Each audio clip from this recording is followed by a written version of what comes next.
FC Asian কাপের বাছাই পর্বে ভারত বাংলাদেশ ম্যাচ ঘিরে কঠোর নিরাপত্তার ব্যবস্থা গ্রহণ করেছে সরকার। বাফুফের কম্পিটিশন কমিটির সদস্য তাজওয়ার আউয়াল জানান, এর জন্য নেওয়া হয়েছে 5 স্তরের নিরাপত্তা। ভারত বাংলাদেশ ম্যাচ ঘিরে জাতীয় স্টেডিয়ামে ছিল শেষ মুহূর্তের প্রস্তুতি। ম্যাচের আগের দিনে নিরাপত্তার চাদরে মোড়ানো হয়েছে পুরো এলাকা। সোমবার সন্ধ্যায় স্টেডিয়ামে সাউন্ড সিস্টেম, ফ্লাড লাইট ও গ্যালারি সহ সকল প্রস্তুতি পরীক্ষা করে কর্তৃপক্ষ। এর আগে দুপুরে ঢাকা স্টেডিয়ামে কম্পিটিশন কমিটির সদস্য তাজওয়ার আওয়াল জানান, এই ম্যাচ ঘিরে নিরাপত্তা জোরদার করেছেন তারা।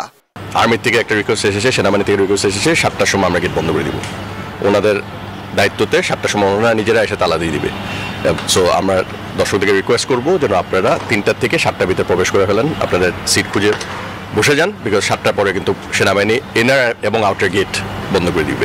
দর্শকরা যাতে স্বাচ্ছন্দ্যে স্টেডিয়ামে প্রবেশ ও খেলা দেখতে পারে সে ব্যাপারে সচেষ্ট থাকবেন তারা। ফোন, মানি ব্যাগ, ওয়ালেট ও একটা ভ্যানিটি পার্স মহিলাদের জন্য, এটা ছাড়া মাঠে কিছু আনবেন না। আপনাদের কোনো ব্যাগ, কোনো পাওয়ার ব্যাংক, কোনো হেডফোন, কোনো কিছু যেটা একটা ওয়েপন হিসেবে ইউজ করা যায়, প্লিজ আপনারা আনবেন না, বিকজ আমরা আমাদের আউটার গেট থেকে ঢুকতে দিব না। একটি ফুটবল ম্যাচ ঘিরে এত নিরাপত্তা আগে কখনো দেখেনি বাংলাদেশ, তাই সফল আয়োজনের প্রত্যাশা বাফুফের।